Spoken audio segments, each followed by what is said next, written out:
Outro olhar. A apresentação, Kleber Benvenu. Olá, bom dia família Bandeirantes, bom dia para você que nos escuta na intimidade do rádio ou também que nos acompanha aqui pela internet. O nosso outro olhar de hoje é para a comunhão entre a vida espiritual e a vida profissional, a vida espiritual e a vida cotidiana. Eu sou o jornalista Kleber Benvenu e nos próximos 30 minutos converso com Filomena Camilo do Vale, mais conhecida como doutora Filó. É médica pediatra, palestrante, uma missionária da Palavra de Deus. Ela dedica a sua vida a cuidar de crianças, tem uma vivência incrível em UTI pediátrica e também dissemina o conhecimento, a Palavra de Deus e as suas próprias experiências. Eu a conheci por meio dos seus canais nas redes sociais, no YouTube, no Insta, onde ela compartilha reflexões profundas e empáticas sobre a vida espiritual. Virei fã e por isso decidi nessa manhã fazer essa conexão, doutora Filó, gaúcho-mineira, para nós conversarmos nessa meia hora. Então, em primeiro lugar, bom dia e muito obrigado por ter aceito o nosso convite. Bom dia, Kleber, bom dia a todos. Eu que agradeço a oportunidade dessa conversa, né? Doutora, eu queria entender um pouco a sua jornada, né? O nosso programa não é um programa de perfil, mas entender um pouco a sua jornada dessa comunhão que a senhora faz, né? E esse testemunho permanente que a senhora faz entre a vivência como uma pediatra, né? Com pediatra de mão na massa mesmo, e as experiências e a vivência e o conhecimento da Palavra de Deus e o testemunho espiritual. Como é que a senhora foi fazendo essa conciliação no seu cotidiano e como é que decidiu trazer isso a testemunho público através dos canais em que a senhora publica essas suas palavras? Kleber, isso tudo aconteceu não de uma forma intencional, mas a gente se faz no cotidiano, né? A gente reflete aquilo que crê no dia a dia mesmo, né? Eu saí de casa muito cedo, né? Eu saí de casa para estudar com 18 anos de idade, eu vim morar do interior aqui na capital, né? Eu sou da cidade de Oliveira, Minas Gerais. E tudo na criança, eu já falo que a gente começa, a infância, né? Eu fui criada dentro de uma família católica, eu fui criada por uma Nossa Senhora, o mês de maio inteiro, né? E eu vim para Belo Horizonte, a gente não separa, né? Você é uma parte da religião, uma parte da sua vida, né? Entrei na medicina e a faculdade em si, ela sempre é um caminho para poder tirar a sua fé, né? Os professores, inclusive, brincavam comigo que eles queriam marcar 20 anos depois do encontro, que eles teriam certeza que eu não acreditaria mais em Deus. Eu gostaria de revê-los para poder falar que eu fiquei bem pior do que eu era, né? Porque era só... O jornalismo, a senhora não faz ideia como isso acontece. Alguns estranham também, né? Porque eu sou católico e falo sobre isso, inclusive nos meus espaços. E por que não, né? Esse sou eu, né? Senão não seria eu, não seríamos nós, né? A gente era o cotidiano, né? Não tem jeito. Eu não tenho Deus na igreja e a minha vida separada. Não tem jeito, né? E aí eu já sabia que eu ia ser pediatra, né? Assim, eu fiz medicina porque eu não tinha outro caminho para ser pediatra. E dentro da pediatria, a gente sabe que a ciência, ela não precisa da fé, porque ela tem o caminho dela. E a fé não precisa da ciência, porque ela tem o caminho dela. Quem precisa desse que eu chamo de duas asas é o nosso, o ser humano. Porque tem momento, Kleber, que a ciência, ela encerra, mas ela não tem a última palavra, porque existe uma coisa muito maior que ela, que chama-se vida. Né? Então, graças a Deus, graças a Ele mesmo, né? Então, tem momentos que aconteciam coisas que a gente não explicava, né? E isso a gente tem muita tranquilidade em caminhar com isso, né? A ciência, a gente tem que ser muito claro, muito transparente e mostrar o que a ciência tem e fazer o melhor que uma criança recebe quando te encontra, né? A gente tem essa obrigação profissional de ser o melhor e mais transparente com a família que for possível. Mas tem coisas que iam além. Lidar primeiro com a morte das crianças foi uma coisa muito difícil para mim, muito difícil. E um assunto que ninguém tramitava, ninguém conversava com a gente, eu era residente, né? Ninguém discutia com a gente, né? E eu comecei a fazer um processo pessoal mesmo, de entender e quando eu fui meditando muito e rezando muito e conversando muito com Deus, para poder entender esse processo, né, da morte na criança, na dor, viver a dor e o sofrimento, que é o que eu faço o dia inteiro, então, gente, ou eu vivo a minha fé na inteireza dela, eu não tenho jeito de pular umas partes da Bíblia, né? E o que Jesus disse sobre a morte? Ele falou, todo aquele que vive e crê em mim nunca morrerá. E quando ele disse, vai e batiza todos, em nome do Pai, do Filho e do Espírito Santo, aquelas crianças que eu sabia que não ia ter oportunidade mais de chegar a lugar nenhum, eu batizava todos, e batizo todos, né, para não morrer nenhum pagão. Então, foi um exercício, a coisa foi acontecendo, né? E eu comecei a fazer o grupo de oração, eu estava no 3º ano de medicina. Então, eu comecei a rezar com as pessoas em 1983, rezando o terço todos os dias, né? Você imagina, nós estamos em 2022, imagina quantos anos tem isso. Muita e aí, reza. É muita reza. Muita reza nesse corpo. Um sacerdote me conheceu, e aí o grupo que era pequeno, ele resolveu colocar na igreja dele. E na igreja dele, as pessoas começaram a falar, isso aí vocês não gravam? A gente não tem jeito de escutar depois? Assim que começou. Aí o padre começou a fazer CD. Nem mexia com nada, a gente estava muito longe de mexer com rede social. E também foi ele que começou a colocar na rede social, porque se depender de mim, não tinha nada, porque não tem horário nem... Para respirar. Isso, E o meu sobrinho, o Guilherme, que hoje mexe com isso, porque também se continuasse dependendo de mim, eu não colocaria na rede social. E as pessoas acharam, conta aquele caso daquele menino, conta aquela situação, e aí o pessoal registrou, mas não foi uma, assim, você procurou por isso? Não procurei por isso.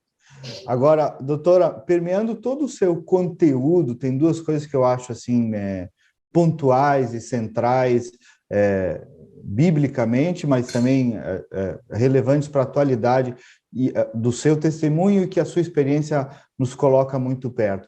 Primeiro, a senhora já falou até en passant aí, a dimensão do sofrimento, né? As pessoas procuram recusar hoje, né? E eu vejo até uma parte da psicologia, um pouco, às vezes eu vejo alguns amigos me contando, fui na terapia, me disse, eu estou sofrendo, pulo para o outro lado. Bom, mas se você está sofrendo, pula para o outro lado, você desiste de viver, né? Nós estamos tendo pouca capacidade de abraçar a cruz, né? A gente foge. E aí, do lado de uma UTI, a senhora deve ter que ter essa compreensão todo dia, né? O dia inteiro. Então, o sofrimento faz parte da vida humana. Não tem como fugir disso. Né, gente, o sofrimento vai chegar em vários níveis e vai bater na porta de todos nós, né? Mas nós temos um despreparo, né, Kleber? A gente não conversa esse assunto. O assunto morte é um assunto que coloca debaixo do tapete, né? A gente vive uma sociedade que nos coloca somente para o prazer aqui e agora. Ponto. Né? Mais nada além disso, né? Então, meditar a dor e o sofrimento é difícil para todo mundo, né? Mas isso, numa compreensão da vida como um todo, ela não digo que é mais fácil, assim, que é fácil, mas a gente consegue viver, né? Eu falo com os residentes lá no CTI, tem momentos que a gente vai chorar com os pais, e tem momentos que a gente vai parar o choro e vamos passar um batom e rir para outra mãe e dizer, seu filho está de alta. Mas nós não estamos aqui para explicar o sofrimento, mas para poder ajudá-los a atravessar este momento de dor e permanecer de pé, que é o que eu acho mais difícil, né? Então, não tem jeito de fugir. Mas viver isso como a vida exige que se viva, na fé. Eu costumo dizer até que nenhuma, inclusive, das conquistas, inclusive materiais do ser humano, né, decorrem de outra coisa que não seja também sofrimento, né? Formatura, né? Faculdade, sofrimento. Um carro novo, sofrimento. Filhos, sofrimento, né? As grandes vitórias, mesmo mundanas, decorrem de acúmulos de sofrimento. Agora, o outro lado, esse era o outro ponto que eu ia abordar, que aí também coloca perto de algo lindo, que é a maior mensagem do cristianismo, que as pessoas esquecem, que é a dimensão da vida eterna, né? A noção da finitude e a dimensão da vida eterna. A senhora também deve ter que trabalhar isso todos os dias, eu vejo que a senhora fala muito sobre isso, né?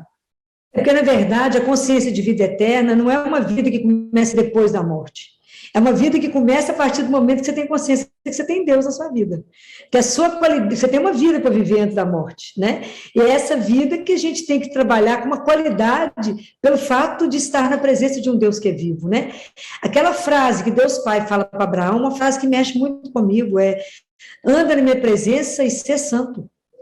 Né? Anda na minha presença, né? Essa consciência que a gente caminha com Deus, e aquilo que eu te falei, a gente se faz no cotidiano. Então, eu tenho que expressar a minha fé na minha relação com você, na relação com meus pacientes, é no momento que a vida me exige uma resposta, né? Uma atitude diante da dor e do sofrimento, né? É o que eu digo para os pais todo dia, na hora que eu tenho que colocar uma criança para acabar de morrer no colo de alguém.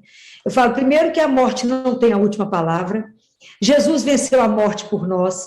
Não foi Jesus quem morreu, foi a morte que morreu, porque ele venceu a morte, né? Então, ele disse, Jesus não ia atravessar o universo para vir cá falar, contar uma meia dúzia de bobagem. Ele veio nos dizer que fomos... Acho que o dia que a pessoa descobre isso, Kleber, que cada um de nós foi sonhado, amado, né? Cada um de nós só existe porque somos um sonho de amor dele, e que a sua vida, a minha, a vida de todo mundo que está nos ouvindo, tem um propósito dentro do plano de salvação de Deus. Cada um de nós tem um propósito, né? Então, a nossa vida não é um acaso, não somos frutos de um acaso. É a vivência que te voltar para casa. Então, eu tenho uma vida para viver aqui. A questão é que consciência, eu transito nela. Como é que eu permito ser consumida? Em que eu estou me gastando? Em que eu estou me desgastando? Até o momento de ele falar, vem, minha filha, acabou o prazo. Né? Acabou seu prazo aqui, está na hora de você voltar para casa. Né? E isso eu estou sempre chamando os residentes a uma consciência, porque para mim lidar com a morte do outro, eu tenho que ter lidado com a minha morte. É a minha consciência da morte que ajuda a estar diante de pé com o meu paciente na hora da morte dele. É que eles falam, quando uma criança está no estado muito crítico, e que ele fala comigo, o menino já está tomando adrenalina, noradrenalina, tudo que mantém o menino na hora da morte, eles falam, doutor, Filomena, nós não vamos fazer mais nada? Eu falo, vamos, chama transfusão de serenidade. Nós vamos ficar do lado, de mão dada, rezar por ele e dizer a ele, não tenha medo de ir, né? E eu falo que no CTI, Kleber, eu já ouvi cada coisa, cada história desses meninos, que os meninos contam. A criança que sofre demais, ou a criança com câncer, ou a criança até 5 anos, eles nos contam as coisas, né? Não esqueço de uma criança que veio para mim no CTI e falou assim comigo, tia Filó, você viu quem está chegando? Quem chegou? Eu falei, não. Ele falou, aqui está ficando cheio de anjos. Eu nem saí de perto dele, eu falei com o pessoal assim, hoje vai ter uma parada, traz o carrinho. Eu só falei, que isso? Ele vai parar e nós já perdemos, porque os anjos já chegaram. E como, na verdade, a gente não conseguiu recuperar. Ô Filó, essa é outra característica dos teus conteúdos e da empatia, do jeito que tu abordas, e tu aponta sempre a intimidade com Deus, né? Falar com Deus, né? Com Deus que é um ser espiritual, mas na perspectiva de um ser real, né? Eu vejo que a senhora fala sempre de experiências de conversar com Deus. Como é que a senhora cultiva isso? É uma rotina de oração? É o Santo Rosário? Como é que é a sua rotina dessa intimidade com Deus? As pessoas às vezes falam com Deus como se fosse algo abstrato, né? E, na verdade, falta essa consciência de que ele é real, né? Que Deus é uma pessoa, né? Isso é encantador, né? E o fato dele ter querido permanecer conosco, né? Porque todos os mistérios da vida de Jesus conosco é mistério de amor. O mistério da encarnação, né? Que a gente para poder pensar nisso. E o mistério da Eucaristia é algo que me deixa muito extasiada. Então, você falou, como é que eu posso ser íntimo de alguém? Eu tenho que conviver. Eu não posso ser sua amiga se eu não te encontrar todo dia, ou pelo menos falar com você, ou ter alguma forma de comunicar. Eu preciso conhecer, né? E o conhecer tem que ser feito pela palavra, pela escuta, pela adoração. Então, você tem uma rotina? Eu tenho missa diária, porque eu pedi a ele essa graça. E ele me deu a graça de comungar todo dia e de entrar no CTI. Porque eu falei com ele, Jesus, E como é que eu mantenho a minha fé diante de tanta morte de criança? Como é que eu consigo colocar uma criança para morrer no colo de uma mãe e dizer a ela que a única mulher que conhece a dor dela é Nossa Senhora, e que é ela que vai mantê-la de pé, né? E que nós vamos devolver aquilo que não nos pertence, né? Mas que nos foi dado por um tempo, né? Essa noção que nada é nosso, né? Que tudo é empréstimo, né? Esse desapego, isso é um trabalho da vida, né? Então, eu tenho missa diária, confissão mensal. Antes eu fazia confissão quinzenal, mas o meu sacerdote que fazia isso faleceu. Então, ainda não consigo. Eu estou, por enquanto, na mensal, terço diário. Pelo menos o mariano. Final de semana, eu dou conta de rezar o rosário. Mas na terça-feira, além do mariano, tem o texto da Sagrada Face que Jesus pediu, né? E hoje em dia, Kleber, eu ando no carro já rezando terço, né? É o texto das Chagas, o terço São Bento, né? A gente vai rezando, a gente para, porque o dia que a gente entender que rezar é encontrar, que a gente tem que fazer das nossas orações não um diálogo, mas não um monólogo, né? Mas é um diálogo. Eu falo e Jesus escuta, ele fala e eu escuto. Então tem que ter essa troca, né? Um fala e o outro cala, né? E é um exercício também, né, Filó? Tem que treinar isso. Porque, na verdade, as pessoas rezam por última coisa que faz no dia, à noite, deitado, coberto e no escuro. Né? Assim, não tem condição. Eu falo, como é que vocês recebem o Senhor do Universo deitado de pijama no escuro e coberto? E com sono. Você não sabe, recebendo e com sono. Então você faz o sinal da cruz, fala um tanto de coisa na cabeça de Deus, fala, obrigado. Ele fala, o amém, seu anjo da guarda acaba de falar. Ele fala, quem sabe amanhã ela está aberta para um diálogo, para um encontro. Né? A gente tem que mudar esse conceito. Deus não está lá, ele está aqui, né? É diferente. Se ele não estivesse no ritmo comigo, eu não dava conta.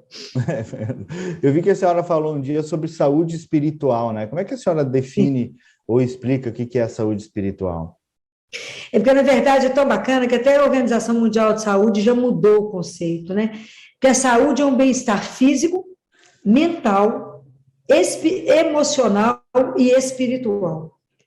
Para mim poder falar que alguém tem saúde espiritual, ela tem que ter um equilíbrio nas 4 perguntas que eu vou te passar, que é, primeiro, quem sou eu?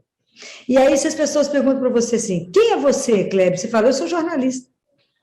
Foi isso que eu perguntei. Essa é a profissão que você exerce, né? Quem é você é o maior mistério que tem. Quem sou eu? Então, o dia que a gente entende que a gente é um filho amado de Deus, aí começa a sua caminhada espiritual. Eu tenho um pai que me criou. Então, tem um mistério nisso que nós vamos descobrir. Qual é a maior viagem, a mais difícil de ser feita? É conhecer você mesmo, né? Então, primeiro é saber quem eu sou. Se eu não me amo, se eu não me respeito, se eu não me aceito, eu não sou capaz de amar o outro, respeitar o outro, aceitar o outro. Só aí você imagina o tanto de doença que já gerou. Então, por aí você já imagina. Você imagina isso em um ambiente fechado, em terapia intensiva. O CTI, se a pessoa não está bem com ela, vai acabar com o serviço, né? Porque o ambiente é de puro estresse. Se a figura já é de mau humor com ela mesma, você calcula como é que eu faço com o resto, né? Quem é o outro, né? Que é a segunda pergunta. Quem é o outro que você escolheu para sua esposa, para seu marido? Quem é o outro que você convive, que você trabalha todo dia? Quem é o outro? Que eu falo que nos é dado como presente que a gente ignora, né? Mas, Filó, esse outro vai me matar, não é o seu caminho de santificação. É porque você não entendeu. Ele não é o que te atrapalha, é o que te leva para o céu. Então, a gente pode só mudar o foco, né? Assim, de entender o outro. Então, as nossas relações hoje são tão líquidas, né? São tão superficiais que a gente não conhece ninguém. Aí fala, os residentes às vezes entram em crise, não, meu colega suicidou. Mas eu não conhecia, claro que não, mal olhou no olho. Não sabe nem o que o outro gostava, né? As pessoas falam, não, eu conheço a Filó. Fala, conhece não sabe nem meu cheiro, não sabe qual que é meu perfume, como é que conhece, né? Não conhece, viu? É diferente, eu vi o Kleber, mas eu não conheço. É diferente, né? Então eu falo com as pessoas, a gente precisa de ter conversas mais profundas, e às vezes no relacionamento em casa, a intimidade vai gerando descaso. Então você briga pela toalha molhada em cima da cama, mas não conversa se o outro está bem ou está feliz. E aí o outro às vezes te surpreende no suicídio, te surpreende numa doença, você fala, não conheceu. Eu lembro que falava comigo, doutora Filó, eu tinha combinado com a minha esposa que eu ia cuidar do menino na adolescência, ela na infância. Eu falei, mas quem te deu a garantia que ele ia chegar na adolescência? Ninguém dá garantia de nada. E a gente perde o momento mais importante para a gente ser feliz, que é agora. Então, a gente não vê o outro. Então, são as duas perguntas. A terceira pergunta qual o sentido da minha vida? Quantas pessoas, e agora nessa pandemia, quanto auto-extermínio, por não ter noção do sentido, não saber a razão da vida, né? Não sabe que a vida só tem sentido se vivida no amor, né, Kleber? Se não tiver isso, não tem sentido, né? E a quarta razão é para quem eu me levanto a cada manhã? Para quem que eu estou sendo consumido? Para quem que eu me gasto, né? E tem que ter uma razão. Onde que eu transito em tudo isso? Então, eu digo que se eu respondo a última, para quem eu me levanto, eu respondo as outras. Mas essa resposta é individual. Porque cada pergunta que eu te fiz dá uma palestra, né? É a soma disso, é o equilíbrio disso, é que te diz se você tem saúde espiritual ou não. A senhora falou aí sobre caminho de santificação, né? Eu vejo que a minha geração, eu tenho 44, né? Tenho 3 filhos, de 10, de 7 e de 5. E eu vejo que muitos estão retardando o casamento e paternidade. Eu digo, cara, casa e bota filho no mundo. Por quê? Porque é um caminho de santificação. Com todas as suas dores, as suas exigências, é aprendizado na veia, aprendizado de vida e aprendizado espiritual todos os dias, exercício de doação, de sacrifício, de compreender o outro, né? De amor, né? E nós estamos retardando essas coisas, né? É porque a adolescência está terminando antes de 40, não? A infância está encurtada, a adolescência é longa. Então, ensinar os filhos a assumir o compromisso da vida, ensinar que toda atitude tem uma consequência, né? Hoje, a minha grande preocupação como pediatra, Kleber, não é o menino ser alto, magro, baixo ou gordo, não é isso, mas é ajudar as famílias a fazer com que esses meninos sejam homens e mulheres que, quando perder na vida, não se percam. É dar o eixo para eles. Nós temos que ter uma fonte de sustentação que nos mantém. Porque se a gente lembra o Evangelho de Lucas, quando Jesus fala da casa construída sobre a areia, a casa construída sobre a rocha, ele dá a mesma sequência das tempestades que vão acontecer, ele dá a mesma sequência. Qual é a diferença de atravessar na vida o sofrimento, quando você é cristão? Porque rezar não te blinda, mas te dá a segurança de que você está sozinho. Né? Aquilo que ele falou, eis que estou convosco todos os dias, é todos os dias. É sempre mesmo, né? Como é que introduz as crianças na vida espiritual e nas experiências de fé, né? Eu vivo essa experiência, é difícil, né? Eu noto que às vezes até as escolas tentam, a catequese tenta, às vezes até com insucesso, causando até certa repulsa. A senhora que é pediatra e tem toda essa empatia, como é que introduz as crianças para as coisas da vida espiritual? Primeiro, como é que você introduz? As crianças têm que ver vocês rezando. Não tem jeito. Tem que ter na casa uma pertença. Tem que ter uma imagem de Jesus, tem que ter uma cruz. Eu gostaria que entronizasse o Sagrado Coração de Jesus em todas as casas, né? Porque essa é uma tradição antiga, belíssima da igreja, não sei se você conhece, isso é belíssimo, né? Onde a família se reunisse diante do Sagrado Coração de Jesus todo dia. Então a gente coloca as alegrias e as tristezas. As crianças têm que ver que diante de uma situação, a família apresenta a Deus e reza junto. Eu fui criada rezando terço de joelho, né? Então, eu continuo rezando de joelho. Então, a criança vê que a família desliga a televisão, reúne e reza. Meu pai e minha mãe faz isso. Kleber, aquilo que um pai e uma mãe faz fica marcado para o resto da vida, na vida de um filho. Pai e mãe talvez não tenham a dimensão do que significa ser pai e mãe, porque isso é marcado. Isso não tem jeito. O filho sempre vai lembrar, meu pai faria assim, minha mãe faria assim, e vai imitar o comportamento, mesmo que naquele momento não tenha concordado. Eu ia dizer, mesmo que naquela hora eles não gostem, até reclamem. Né? Isso, mas ele vai repetir exatamente aquilo, porque pai e mãe é eterno na vida de um filho, é laço de amor eterno, né? Então, se a gente consegue que o menino veja, depois você vai apresentando para ele a palavra de Deus, vai conversando, vai levando para ver os sacramentos e vai introduzindo essa criança, é devagar. Consagre esses meninos a Nossa Senhora para colocar esses meninos na escola, mas a coisa mais importante da educação cristã é a criança ver vocês rezando. E falar quem é, e comece a explicar na linguagem que ele consegue entender esse Deus de amor. Porque a gente não pode introduzir que as pessoas introduzam um Deus punitivo. Deus é amor, né? E outra coisa importante, a marca do cristão tem que ser alegria, e nós perdemos isso, nós estamos perdendo isso. Né? A alegria é a assinatura do Espírito em nós, porque a alegria não é nossa, não é dom nosso, né? É a alegria que transborda, né? Isso. Então, você imagina que filho não quer um pai que sempre está feliz, que tem um comportamento maravilhoso nesse aspecto, assim, que é solidário, que tem compaixão, que ele fala, mas esse meu pai é muito legal, quem te ensinou isso? Eu faço isso porque é uma forma de eu corresponder ao Deus que nos ama e que nos pediu isso. A gente tem que introduzir um Deus, o cristianismo é a religião do desejo, e eu tenho que fazer com que essas pessoas desejem Deus. É diferente. Eu tenho que pôr um gosto neles de querer, de desejar, essa companhia imperdível de Deus na nossa vida, né? Essa presença, que é uma coisa que já não é... Claro que se fosse merecedor, ninguém teria nunca nada. Mas essa misericórdia desse Deus que transborda de amor por nós, né? O dia que você ensina isso para um filho, quem não quer uma presença, um amor desse? Talvez é a forma que a gente está abordando que dá medo, né? E nós temos que seduzir de uma outra forma.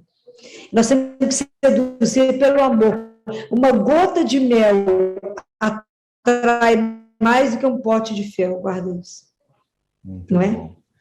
Não é? Doutora Filó, nós estamos quase no final. Eu queria deixar a palavra aberta para uma mensagem de fé e de esperança para a gauchada aqui, que está lhe conhecendo melhor hoje, depois de um tempo tão difícil, né? Eu vi que a senhora dizendo aí, temos que retomar a vida, gente, né? Temos que botar essas crianças de volta para a escola, temos que voltar a viver, enfim. Né? Queria deixar a palavra agradecendo muito pela sua obra de vida aí, além da obra pediátrica, toda essa obra testemunhal da senhora. Eu que passei a ser um consumidor do seu conteúdo e agradecer pelo dom da sua vida aí também. Obrigada, Cléber. A primeira coisa que eu queria dizer é que essa obra não é minha, pode ter certeza disso. Assim. A única coisa que eu fiz foi me colocar à disposição do Senhor, né? Porque se Ele me fez médica, não é médica para mim, né? Ele me fez médica para o outro, né? Então, eu sempre peço a Deus que eu possa ser a extensão da misericórdia dEle. Né? E eu falo isso todos os dias no CTI, nós nos levantamos para poder diminuir a dor e o sofrimento de alguém. Se não for para isso, nós estamos fazendo o quê aqui dentro dessa UTI? Se não for diminuir a dor e o sofrimento. Eu queria dizer, né, eu vou ir ao Sul no final do ano para fazer um retiro sobre as dores da alma da mulher, com um sacerdote que me convidou, feriado de novembro. Que as pessoas nunca tenham medo, sabe, de viver. Porque a gente tem que manter dentro de nós uma coisa que chama esperança. A esperança é o respiro da alma. Sem esperança, nós morremos. Sem esperança de dias melhores, sem esperança de que algo de novo vai vir, o ser humano não dá conta de caminhar.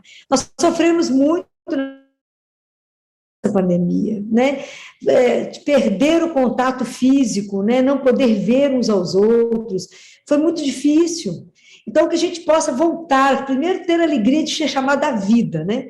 Não ter medo de viver, né? Saber que não é a morte, o sofrimento, não tem nada que nos separa desse amor de Deus, né? Não tem nenhuma situação que vai nos tirar da palma do amor, né? Confiar sempre, sempre, porque isso muda a nossa história, né? A consciência de que ser amado.